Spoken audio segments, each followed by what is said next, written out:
नमस्कार बच्चों, आज हम आपके लिए लाए हैं 10वीं कक्षा के हिंदी पाठ्य पुस्तक आलोक भाग 2 के अंतर्गत साखी नामक कविता के बारे में। पहले हम साखी नामक कविता के कवि के बारे में जान लेते हैं। साखी के कवि है कबीरदास जी। कबीरदास जी का जन्म हुआ 1398 और उनका मृत्यु हुआ 1518 में।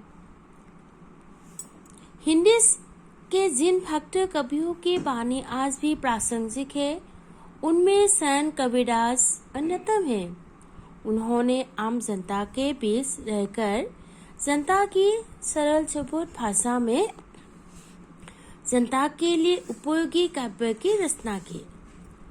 उनकी कविताओं में भक्ति भाव के अलावा व्यवहारिक ज्ञान एवं मानवतावादी दृष्टि का समावेश भी हुआ है। उनकी कविताएं अपने समय में बड़ी लोकप्रिय थी। इसी लोकप्रियता को लक्षित करके असम भूमि के श्रीमान शंकरदेव ने अपने ग्रंथ कीर्तन घोषा में लिखा है कि उड़ीसा, वाराणसी इत्यादि स्थानों पर साधु संत लोग कबीर विरचित गीत पर गाते हैं। उड़ीसा, वाराणसी थावे थावे कबीर गीत चिष्ट मसावे गावे। महात्मा कबीरदास की रचनाएं अपने समय में बड़ी भी लोकप्रियता थी, आज भी लोकप्रिय है और यह लोकप्रियता आगे भी बनी ही रहेगी। कविताओं की तरह उनकी जीवन गाथा भी अत्यंत रोचक है। कहा जाता है कि स्वामी रामानंद के आशीर्वाद के फलस्वरूप सन 1398 में काशी में एक विधवा ब्राह्मणी के गर्भ से उनका जन्म हुआ था। लोक लज्जा के कारण जन्म के तुरंत बाद माँ ने इस दिव्य बच्चे को लहरटारा नामक स्थान के एक तालाब के किनारे छोड़ दिया था। वहां से गुजरते हुए नीरू और नीमा नामक मुसलमान जुलाहे दंपति को वो बालक मिला।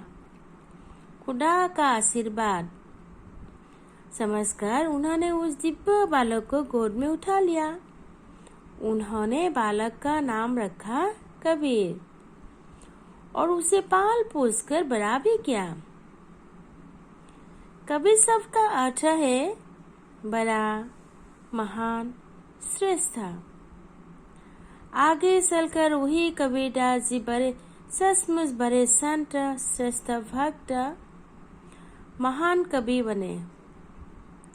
सन 1518 में माघर स्थान में कबीरदास जी का देहावसान हुआ।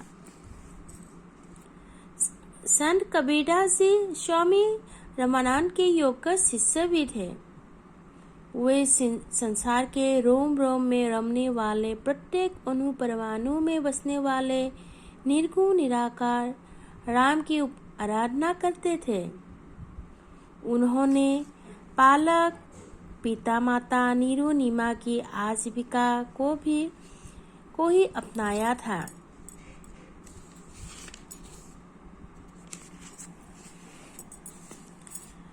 कर्मयोगी कबीरदास जी जुलाहे का काम करते करते अपने आराध्य के गीत गाया करते थे।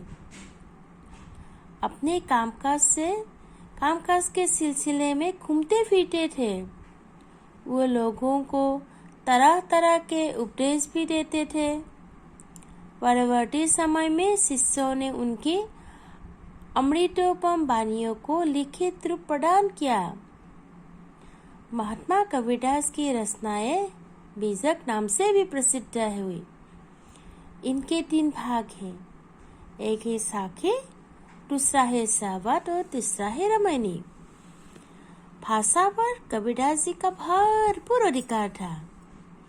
उनकी काव्य भाषा वस्तुतः तत्कालीन हिंदुस्तानी है, जिसे विद्वानों ने साधुकरी, पंचमेल खिसरी आदि कहा है। जनता के कवि कबीरदास ने सरल सहज बोधगम्य और स्वाभाविक रूप से आए अलंकारों से सजी भाषा का प्रयोग किया है। ज्ञान, भक्ति, आत्मा, परमात्मा, माया, प्रेम, वैराग्य आदि गंभीर विषय उनकी रचनाओं में अत्यंत सुबोध एवं स्पष्ट रूप में व्यक्त हुए हैं। बच्चों, कबीरदास की जीवन कथा यही तक है। बच्चों, आशा करती हूँ कि आप लोग अच्छी तरह समझ गए होंगे। आज के लिए इतना ही काफ़ी। धन्यवाद।